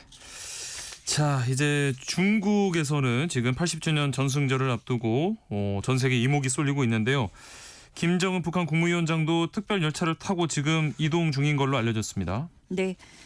어제 저녁 열차로 출발을 해서 오늘 새벽에 중국 국경을 넘었다고 하는데 네. 이게 알려진 게 굉장히 이례적인 게 북한 노동신문이 이거를 보도를 했어요. 예. 최선희 외무상 비롯해서 당과 정부의 지도 간부들이 수행한다라면서 열차 내 집무실 사진도 공개를 했고 예. 김정은 위원장 사진도 있고요. 네. 굉장히 이례적입니다. 가령 재작년에 러시아 방문할 때도 이틀 뒤에 그런 시차를 두고 관영 매체로 내보냈거든요. 네, 네. 지금 어쨌든 이렇게 푸틴도 오고 김정은도 넘어가면서 압록강변 단둥 지역 이쪽에 삼엄한 경비가 펼쳐졌는데 네, 이건 다 김정은의 동선을 노출시키지 않기 위한 거겠죠. 예. 김정은 위원장은 철길만 약 1000km 달려야 되는데 네. 전용 열차가 아무래도 집무실도 있다고 하고 방탄으로 돼 있고 하다 보니까 보통의 열차보다 많이 무거워서 네, 또 네. 속도가 느리다고 해요. 오늘 중에 베이징으로 도착할 것으로 보이고요. 이로써 김정은은 2019년 이후에 6년 8개월 만에 중국을 방문하게 됩니다. 예. 지금 이 전승절 행사에 중국이 워낙에 힘을 주다 보니까 네. 베이징역天安门 광장 부근도 경계 수위가 상당해서 어느 정도냐면 기업들이 사실상 휴업에 들어갔고요. 와. 일부 학교, 초등학교, 중학교 이렇게 비대면 수업으로 전환하거나 예. 개학을 열병식 이후로 미룬 그런 상황입니다. 네. 근데 내일 전승절 공식 행사가 이제 주목받는 건 냉전 이후에 처음으로 북중러 정상이 나란히 함께 선다는 거. 그렇죠. 예, 이건데요. 이를 전후해서 그러면 북중, 북러 혹은 북중러 정상회담 이 개최가 이루어질지 이것도 관심인데 네. 이 셋이 일단 천안문 막로에 나란히 설 겁니다. 네. 다만 3국이 별도의 정상회담 할지는 이건 아직 확정되지 않은 것으로 알려졌습니다. 네, 마지막으로 좀 안타까운 소식인데요.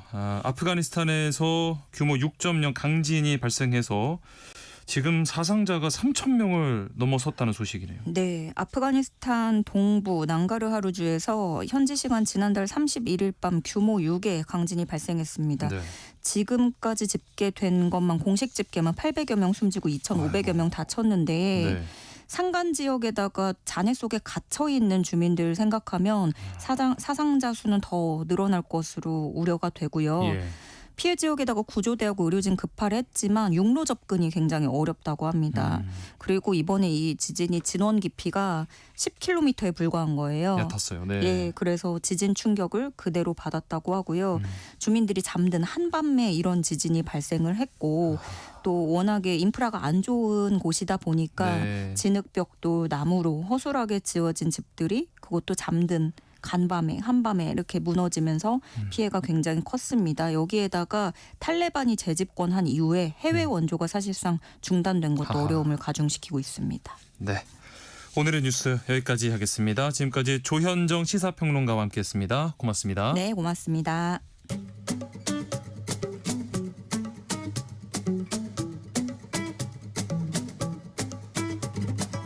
지금 바로 세모정에 물어보세요. 당신의 모든 궁금증을 풀어드리는 세모정 톡톡 상담소. 허리띠를 졸라매도 벅찬 고물가 시대, 여러분 주머니 사정에 꼭 맞는 맞춤형 재테크 솔루션 처방해 드립니다. 세모정 톡톡 상담소 돈 되는 라디오 한국경제교육원 서형노 원장님과 함께합니다. 안녕하십니까? 안녕하세요. 오늘도 이 보험 관련 얘기인데 일상생활 배상 책임 보험에 대한 이야기를 오늘 한다고요? 네, 맞습니다. 네. 최근 가까운 지인이 차량을 주차했는데 네. 행인이 쇼핑카트를 밀고 가다가 예. 지인의 차문을 다 긁어버린 사고가 있었습니다. 아이고 마음 아파라. 예. 이런 경우 보통 합의를 통해 보상금을 받아야 하나 아니면 자동차 보험으로 해결해야 하나 생각을 많이 하는데요. 네. 이런 일상 속 예기치 못한 사고로 타인에게 피해를 줬을 때 네. 대신 보장해 주는 보험이 있습니다. 네. 바로 일상생활 배상 책임 보험이란 건데요. 많은 분들이 가입되어 있는데도 모르는 경우가 많아서요. 네. 오늘 이 이야기를 좀 해보려고 합니다. 네. 오늘 세모정 톡톡 상담소 돈 되는 라디오 시간엔 일상생활 중에 발생한 사고를 보장하는 일상생활 배상 책임 보험에 대해서 자세히 살펴보겠습니다.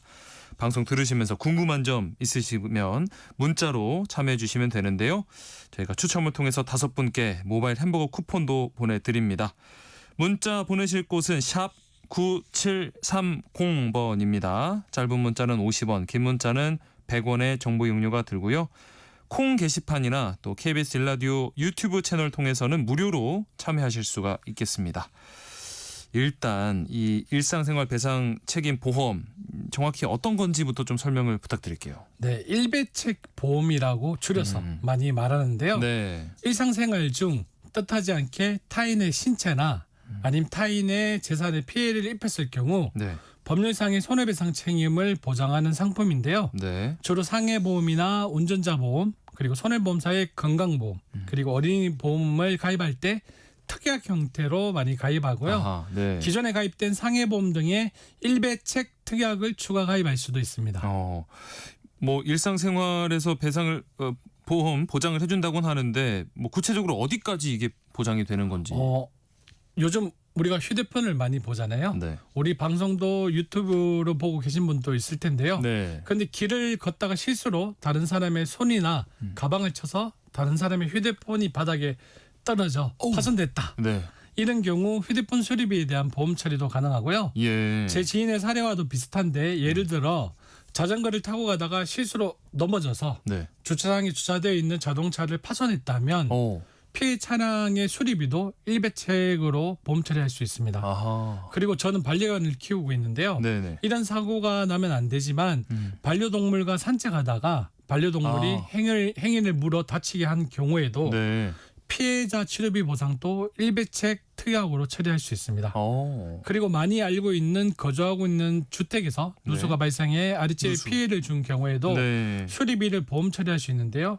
일부 보상의 경우에는 자기 부담금을 제외하고 보상이 됩니다. 아하, 진짜 일상생활 속에서 다양한 부분에 대해서 보장이 되긴 하는데 이 보장을 받지 못하는 사고도 있겠죠? 네. 네. 당연한 이야기이겠지만 네. 고의로 발생한 사고는 보상이 불가능합니다. 아, 그렇죠. 예를 들어 고의로 방해를 했다거나 싸워서 상해를 입힌 경우에는 당연히 보상을 받을 수 없고요. 예. 그리고 예상 가능한 사고, 예를 들어 익스트림 스포츠 활동으로 일어난 사고는 보상에서 제외됩니다. 네. 또 전동 이동 수단 사고, 즉 요즘 전동 킥보드나 네네. 전동 자전거 많이 타는데요. 그렇죠. 이걸 타고 가다가 사고를 냈다면 보상에서 제외되고요. 그리고 지진이나 해일 등 천재지변으로 발생한 배상 책임도 보장되지 않습니다. 예. 그리고 가입한 회사나 상품마다 보장 범위가 다르기 때문에 약관 내용을 충분히 살펴봐야 하고요. 네. 약관 내용의 보장 범위를 잘 읽어보고 이해를 해야 하는데요. 앞서 제가 주택 누수로 아래층에 피해를 입힌 경우에 보상을 받을 수 있다고 했잖아요. 누수. 네. 그런데 이게 주거와 임대에 따라서 보장이 달라집니다. 아, 네. 원칙적으로 주택은 피보험자가 주거용으로 사용한 경우에만 보장이 가능한데요. 네. 이게 무슨 얘기냐면 피보험자 본인이 거주하는 주거주택에 대해서 사고가 발생 시 보상이 가능하나 임대에서 세를 내놓은 집에서 누수가 발생해 아래층이 손해를 입었다. 네. 이 경우엔 보상받지 못하는 경우가 많습니다. 하지만 언제 일배책에 가입했냐에 따라 달라지기도 합니다. 이 경우는. 그러니까 원칙적으로는 이 주거용 주택 외에는 보장이 되지 않는데 가입 연도에 따라서 좀 달라질 수 있다는 말씀이신군요. 네, 정확한 말씀입니다. 네. 실손보험도 몇 세대 가입이냐에 따라 다르잖아요. 네네. 정확하게 일상배상 책임보험을 2020년 3월 31일 이전에 가입한 경우에는 네. 거주주택 누수 등으로 인한 손해만 보상됐는데요. 네. 2020년 4월 1일 이후에 가입한 경우 피보험자가 거주하지 않더라도 소유한 주택으로 인한 손해도 보상받을 수 있게끔 바뀌었습니다. 예. 그러나 피보험자의 소유 또는 거주주택이 다수일 경우에는 보상에서 제외될 수도 있어서 약관을 꼭 잘 찾아보고 보험 청약 시 꼼꼼하게 확인하는 것도 필요합니다. 좀 이것도 뭐 경우에 따라서 좀 달라질 상황에 따라서 달라질 수는 있지만 그 기준 이 기간은 시기는 2020년 4월 1일 맞습니다. 이때가 되겠네요. 이 손배책 같은 경우에 일배책 같은 경우에 이게 가족 중에 한 명만 가입해도 가족 모두가 또 보장받을 수 있다고 하던데 다 그런 건가요? 가입한 상품이나 이름에 따라 보장받는 대상이 다르지만 대상 범위를 가족으로 지정해뒀다면 가능합니다. 예. 범위에 따라 기본형, 자녀형, 가족형 이렇게 나눠볼 수 있는데요. 네. 가족형에 가입이 되어 있다면 본인 포함해서 배우자, 자녀, 동거중인 친인척까지 보상이 가능한 경우가 많고요. 네. 이런 일배책 특약은 월 1,000원대로 비교적 보험료가 저렴한데요. 네. 적은 보험료로 수천만 원이 넘는 배상 책임을 보장받을 수 있으니 괜찮게 보이죠. 네네. 그리고 단순 배상 책임뿐만 아니라 법적 책임이 발생했을 때 합의금이나 변호사 비용까지 지원해 주는 경우도 있습니다. 예. 이렇게 좋다고 해서 가족 구성원이 다 가입할 필요는 없고요. 네. 한 가정당 한 명이 가족형으로 가입해 두면 활용하기 좋습니다. 야, 이렇게 뭐 수천만 원까지도 보장을 받을 수 있다고 하고 여러모로 참 장점이 많아 보이는데 이게 장점만 있을 수는 없잖아요. 단점도 있겠죠. 이제 완전 전문가가 되셨네요. 네. 이 보장 범위에 대해 오해하시는 분들이 간혹 계셔서요. 네네. 일단 가족 간 사고는 거의 보장이 안 된다고 봐야 되고요. 가족 간. 네. 네네. 또 하나 중요한 건 일배책은 타인에게 끼친 손해만 보장한다는 겁니다. 자신 말고 타인. 맞습니다. 네네. 그래서 예를 들어 자전거를 타고 가다가 행인을 다치게 했을 경우에는 행인 치료비는 보장해 주지만 본인이 다치거나 본인 자전거가 망가진 건 보상 대상이 아닙니다. 이건 시선의료보험을 통해 치료비를 보장받거나 아니면 상대방에게 가실이 있다면 그 가실 비율에 따라 상대방 보험으로 보상받을 수 있습니다. 그리고 보장 한도 제한도 있죠. 대부분 1억에서 2억 원 정도로 한도 금액이 정해져 있는데 만약에 뭐 그런 일이 벌어지면 안 되겠지만 큰 사고가 발생했을 때 문제가 될 수도 있습니다. 그리고 앞서 얘기한 가족형의 경우 같은 집에 거주하는 가족까지만 보장되기에 따로 사는 자녀나 부모님은 보장에서 제외되는 경우가 많아서요. 그래요. 이 부분도 꼭 알고 가입하는 게 필요하겠고요. 또 하나 단점은 사고 사실 확인서나 상대방 피해 정빈 서류 등 청구 과정이 꽤 번거롭거든요. 그래서 단순한 소액 사고는 포기하는 경우도 많이 봤습니다. 좀 복잡하다 보니까 또 뭐 귀찮은 부분도 있을 수 있고요. 네. 네. 그러니까 생활 속에서 발생하는 사고를 뭐 이렇게 다 보장해주는 그런 만능은 아니다. 이 부분을 꼭 알고 가입하셔야겠네요.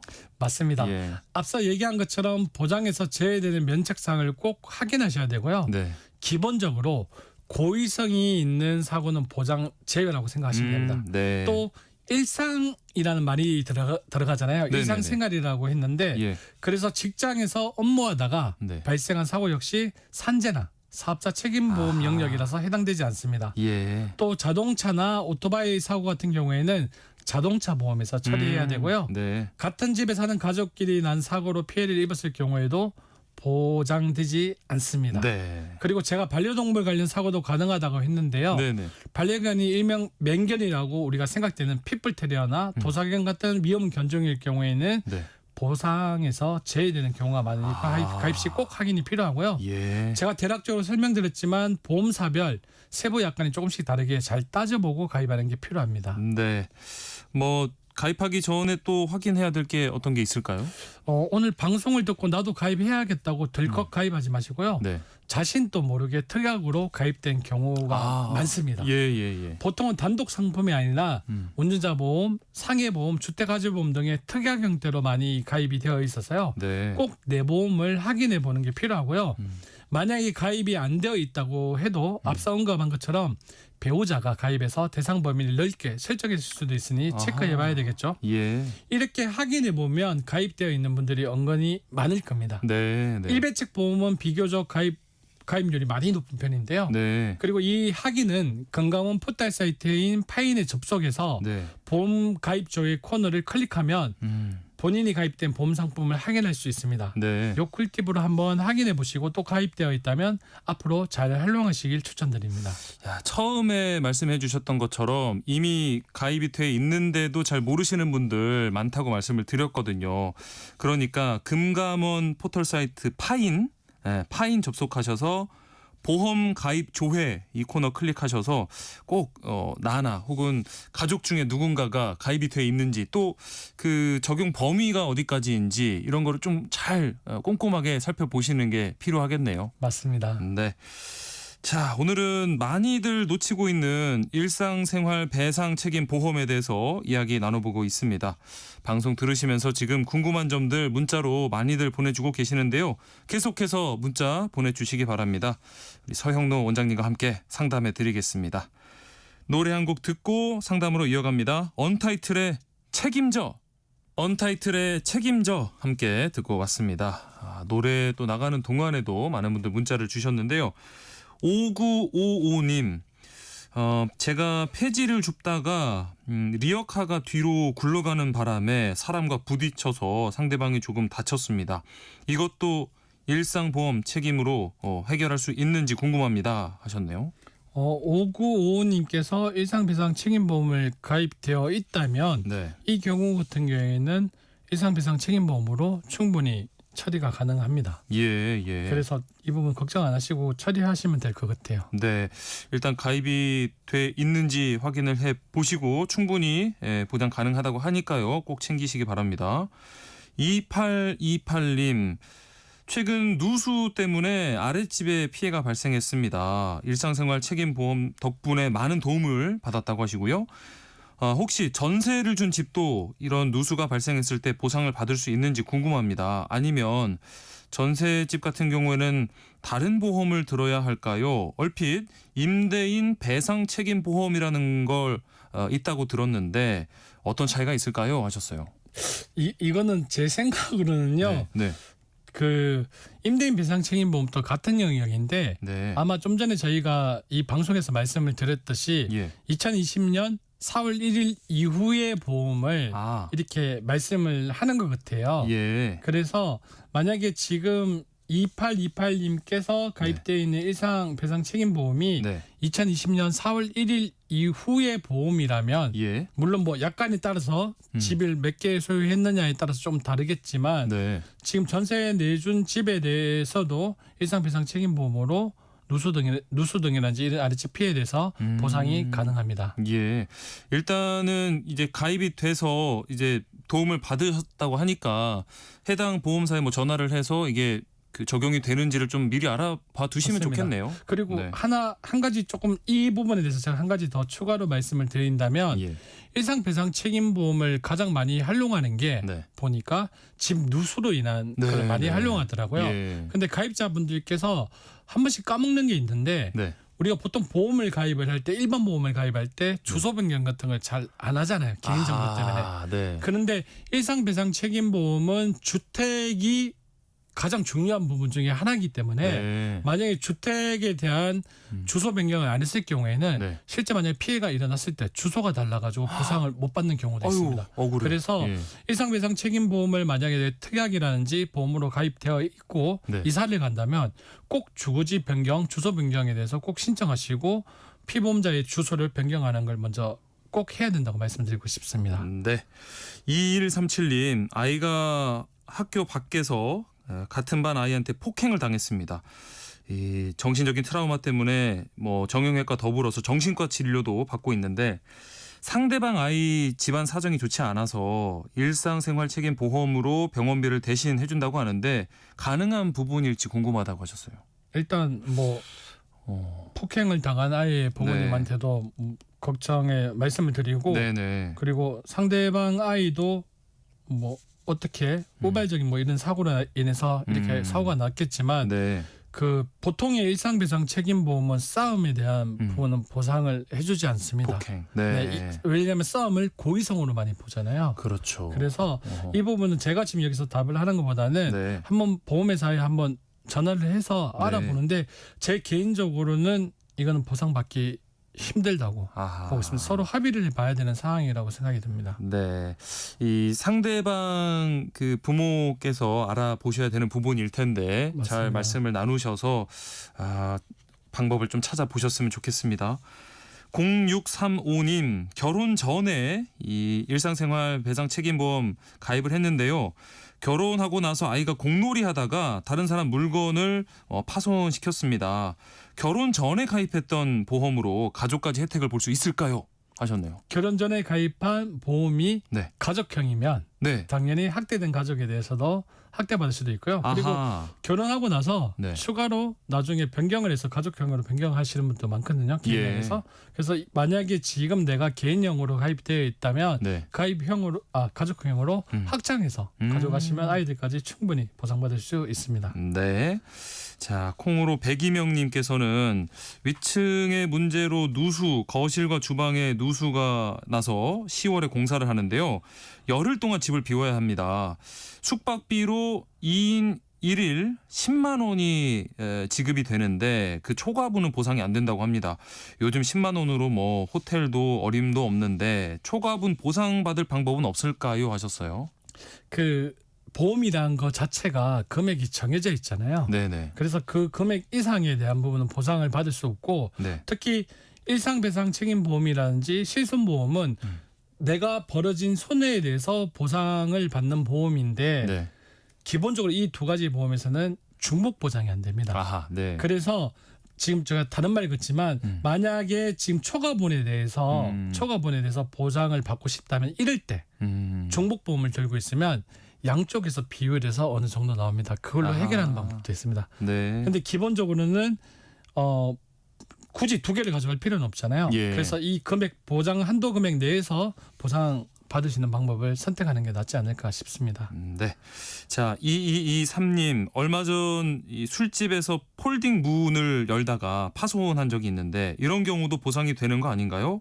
보상받으려고 했더니 해당이 안 된다고 하는데 왜 안 되는지 모르겠어요. 이게 두 가지 경우거든요. 예. 그래서 만약에 이분께서 일을 하기 위해서 뭐 작업을 하다가 술집에서 네. 문에서 뭐 이렇게 폴딩이 뭐 파손이 됐다면 네. 그건 보상받을 수 있습니다. 아하. 그런데 만약에 술을 마시러 가서 네. 술을 드시고 나서 예. 이런 파손이 됐다면 보상이 불가능한 경우가 많습니다. 아, 그래요. 그래서 또. 이 부분을 먼저 확인해 보시는 게 어떨까 싶습니다. 네. 자, 저희가 앞서 전해드렸던 이 학교 폭력에 대한 일배책 적용 관련해서요. 저희가 찾아보니까 미성년자의 경우에는 또 보상이 가능할 수도 있다. 이런 의견이 있네요. 그러니까 꼭 보험사에 문의를 해 보시기 바랍니다. 그리고 강현자님께서 이 보험 확인 알아볼 수 있는 사이트 다시 한번 알려달라고 하셨거든요. 금감원 포털 사이트 파인 접속하셔서 보험 가입 조회 코너 한번 클릭해 보시면 될 것 같습니다. 이분들 가운데 5955님, 2828님, 2137님 모바일 햄버거 쿠폰 바로 보내드리고요. 또 추첨을 통해서 더 보내드립니다. 방송 끝나고 홈페이지에서 당첨자 확인하시기 바랍니다. 세모정 톡톡상담소 돈 되는 라디오 여기까지 하겠습니다. 한국경제교육원 서형노 원장과 함께했습니다. 고맙습니다. 고맙습니다.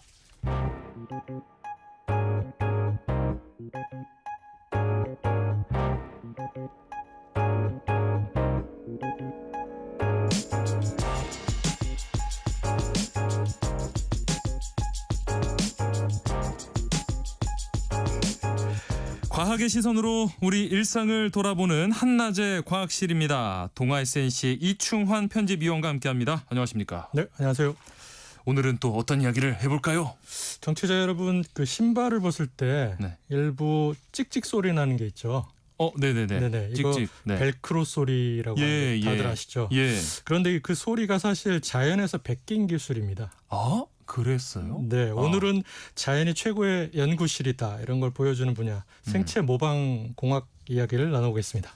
생체 모방 공학이라고 하니까 어떤 느낌인지는 알 것 같은데 정확히 이게 어떤 분야인지 설명을 해주세요. 쉽게 말씀드리면 자연을 보고 배우는 과학기술 분야 이렇게 말씀드릴 수 있고요. 수억 년 동안 동식물이 진화하면서 얻은 지혜를 우리 인류가 공학적으로 모방하는 겁니다. 예컨대 앞서 말씀드린 벨크로가 가장 유명한데요. 일명 찍찍이라고 하죠. 1940년대 한 스위스 발명가가 강아지하고 산책을 나갔어요. 근데 독고말이라는 식물의 씨앗이 강아지 털에 들러붙는 걸 봤어요. 네, 그래서 이거다 하고 이제 개발한 게 바로 벨크로거든요. 씨앗의 작은 갈고리와 개털의 고리가 맞물리는 원리 그대로 찍찍 붙었다가 쉽게 떨어지는 테이프가 탄생한 겁니다. 이 지금은 신발뿐만 아니라 옷, 가방, 심지어 우주복에도 쓰입니다. 그렇죠. 이 찍찍이 벨크로라고 하는 거. 말씀 들어보니까 예전에 들었던 기억이 얼핏 나는데 이런 이 생체 모방 공학이 생활 곳곳에 숨어 있을 것 같은데 또 어떤 거 있을까요? 네, 예를 들어 보면요. 우산이나 외벽 코팅에 쓰이는 연잎 효과도 유명하거든요. 연잎 효과. 연잎은 표면의 미세 구조 덕에 물방울이 구슬처럼 굴러가면서 먼지를 쓸어냅니다. 그렇죠. 네네. 연잎은 자연 청소기라고 말씀드릴 수 있는데요. 물방울이 아무리 많이 떨어져도 연잎은 사실 젖지 않습니다. 이런 연잎 구조를 바탕으로 만든 연잎 효과 페인트도 있는데요. 기존 페인트와 달리 시간이 지나도 색이 변하거나 쉽게 더러워지지 않습니다. 또 일본의 신간센 고속열차 들어보셨죠? 네네네. 엄청 빠른. 이 고속열차는 터널을 지날 때 그전에는 꽝 하는 소음이 좀 심했대요. 그런데 이 코의 앞부분, 그러니까 열차 앞부분을 물총새 부리 모양을 모방해서 길게 뺐더니 소음도 줄고 전력 소모도 줄었다. 이렇게 밝혀졌습니다. 이처럼 우리가 일상에서 당연하게 쓰이는 기술들이 사실은 자연에서 표절해온 것들. 자연에게 표절 혹은 배운 기술인데 앞서 말씀해주신 찍찍이 말고도 이런 접착 기술이 꽤 자연에서 베낀 작품들이 많다면서요? 네, 그렇습니다. 유리창도 기어오른 도마뱀 부치라고 있어요. 발바닥에 수만 개의 미세 털이 있는데요. 이 털 끝은 머리카락보다 수백 배 얇고요. 그게 이제 표면에 분자하고 약하게 이제 끌어당기는 힘으로 작용해서 달라붙거든요. 그러니까 테이프나 사실 풀도 없는데 쓱 붙고 쓱 떨어지는 접착이 가능합니다. 이 원리를 이용한 드라이 접착제가 개발돼서요. 로봇이 유리벽을 기어오르기도 합니다. 그리고 또 비 오는 날에도 유리창에 찰싹 붙어 있는 개구리 보신 적 있죠? 개구리, 그렇죠. 개구리 신기해요. 발바닥도 미세한 육각 패턴하고 얇은 물막을 이용해서 접착합니다. 덕분에 젖은 표면에서도 잘 달라붙거든요. 이 원리를 이용하면 반도체 클린룸에서 먼지 없이 부품을 집어올리는 패드 같은 것도 만들 수 있습니다. 요즘 웨어러블 기기에도 이제 생체 모방 접착이 들어가거든요. 문어발판 보시면요. 네, 네. 그 단순한 흡착 장치가 아니고요. 미세한 돌기와 근육 조직이 섬세하게 조합된 생체 구조입니다.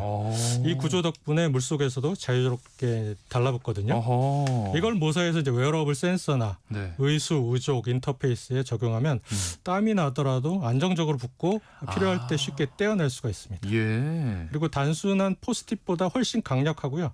물속에서도 작동한다는 점이 특징입니다. 그렇죠. 이게 단순히 이제 문어 빨판이라고 했을 때 뚜러뻥 같은 건 줄 알았더니 그게 아니라 그 안에 미세한 이런 막 구조가 있는 거였군요.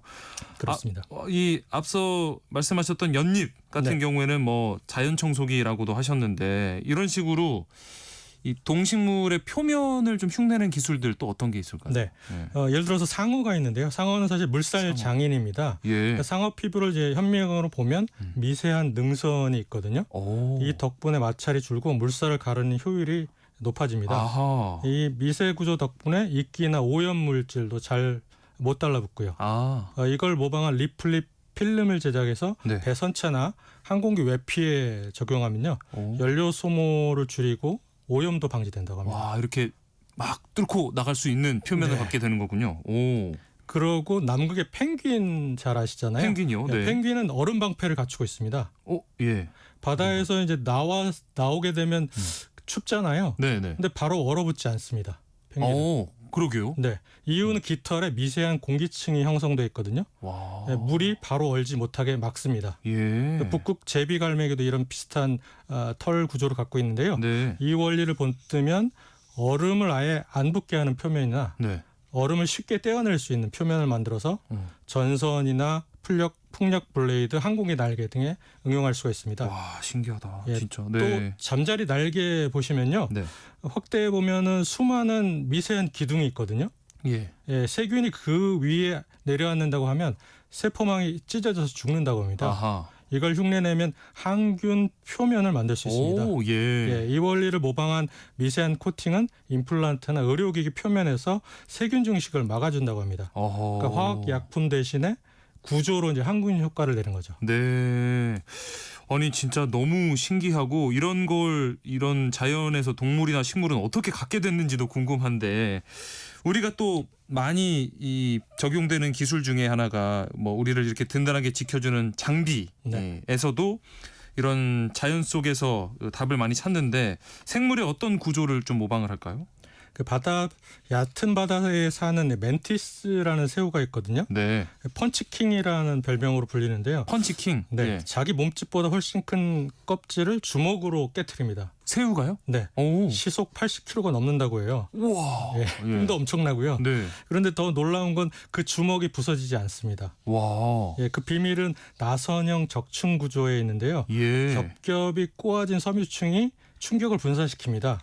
이 원리를 모방한 이제 복합 재료를 만들면 이것을 헬멧, 보호 장비, 방탄판 설계에 적용할 수가 있습니다. 잘 부서지지 않게. 네, 그렇습니다. 네. 그리고 조개 껍데기 안쪽 보시면은 무지갯빛이 나는 진주층을 보실 수 있는데요. 네, 네. 사실 현미경으로 보면 벽돌 몰탈 구조를 갖고 있습니다.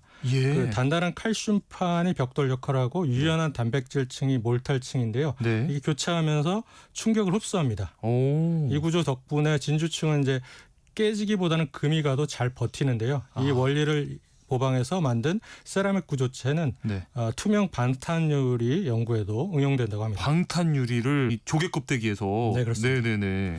대나무 보시면 속이 비어 있잖아요. 네. 근데 바람에 잘 안 꺾입니다. 그렇죠. 네, 단단하게. 비밀은 길이 방향의 섬유와 마디 구조에 있는데요. 네. 섬유가 길게 뻗어서 강도를 주고 마디 부분이 충격을 분산시킵니다. 그래서 이 대나무 구조를 흉내낸 건축 자재나 아니면 자전거 프레임, 낚싯대 같은 스포츠 장비가 많습니다. 네, 가볍지만 튼튼한 거죠. 그러고 보니까 낚싯대가 좀 대나무를 닮은 것 같기도 하네요. 네. 그리고 거미줄 보시면 굉장히 가느다란데 같은 무게의 강철보다 강하고요.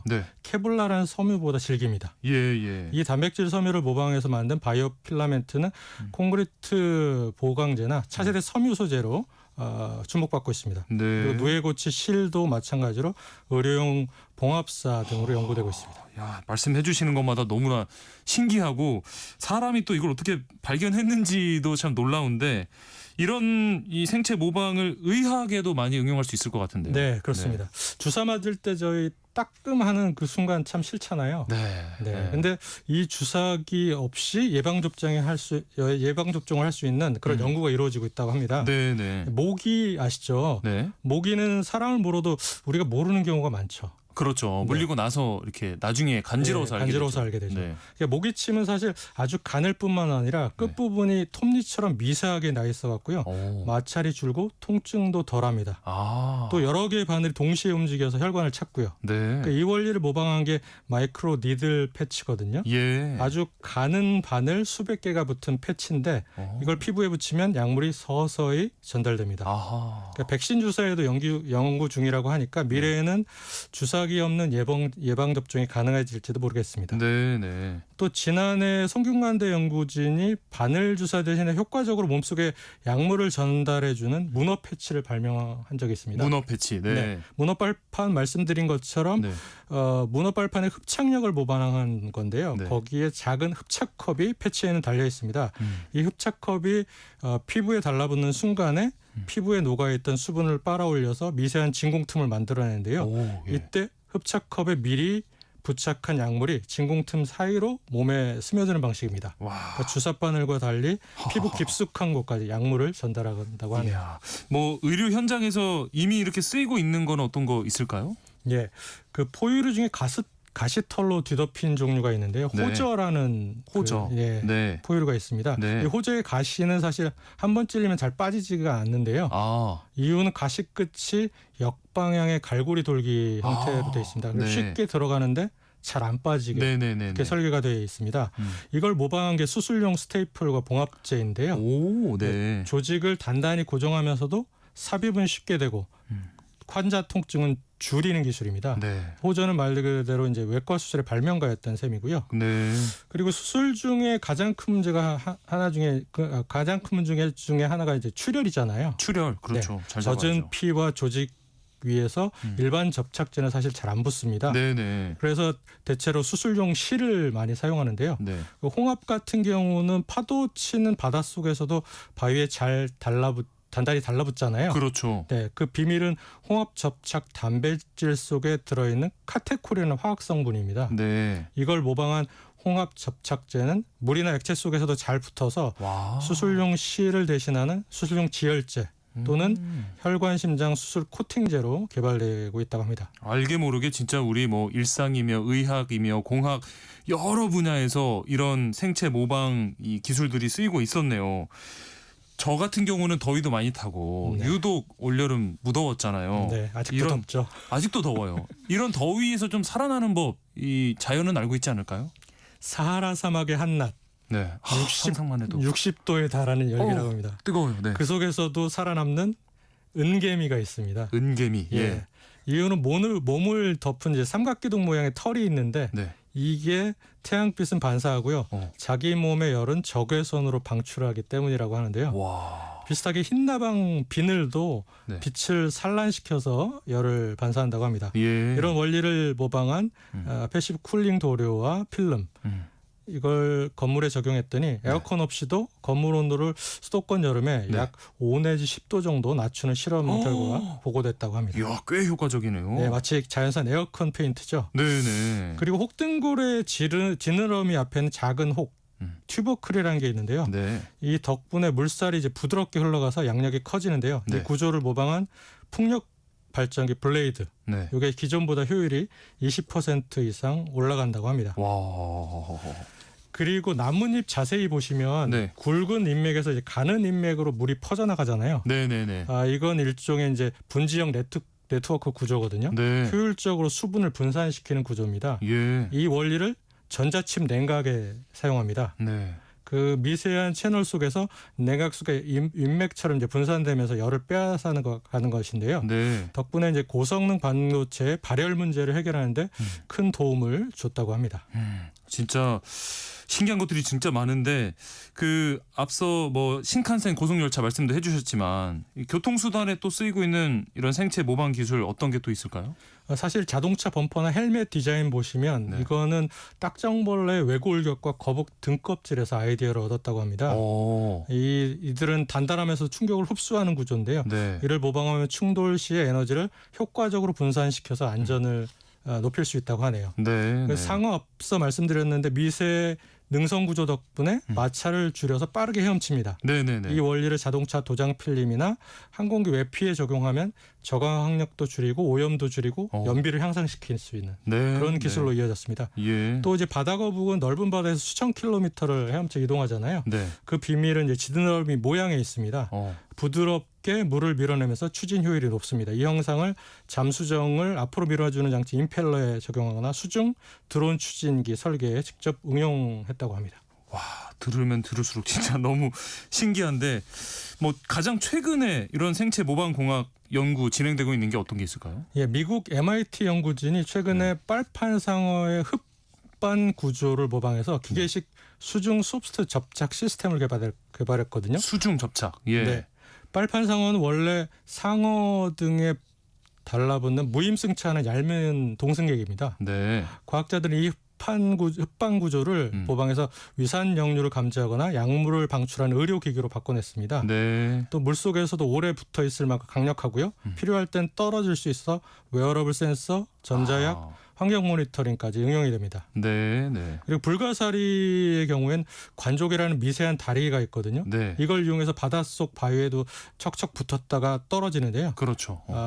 우리나라 서울 과기대 교수팀이 연구팀이 이 관족의 비밀을 흉내내서 물속에서도 단단히 붙고 필요할 땐 톡 떼어낼 수 있는 인공 접착 로봇을 만들었습니다. 그래서 열이나 빛, 공기압 같은 자극에 반응해서 스스로 탈착할 수 있어 갖고요. 앞으로 수중 탐사 로봇, 뭐 의료기기 아니면 전자 부품 제조까지 활용될 수 있다고 하네요. 예. 너무나 궁금한 게 많고 재밌는데 오늘 시간 관계상 여기까지 해야 될 것 같습니다. 동아 SNC 이충한 편집위원과 함께했습니다. 고맙습니다. 네, 감사합니다. 세상의 모든 정보 여기서 마무리하겠습니다. 저는 내일 다시 찾아뵙겠습니다. 행복한 오후 보내세요. 아나운서 임지웅이었습니다. 고맙습니다.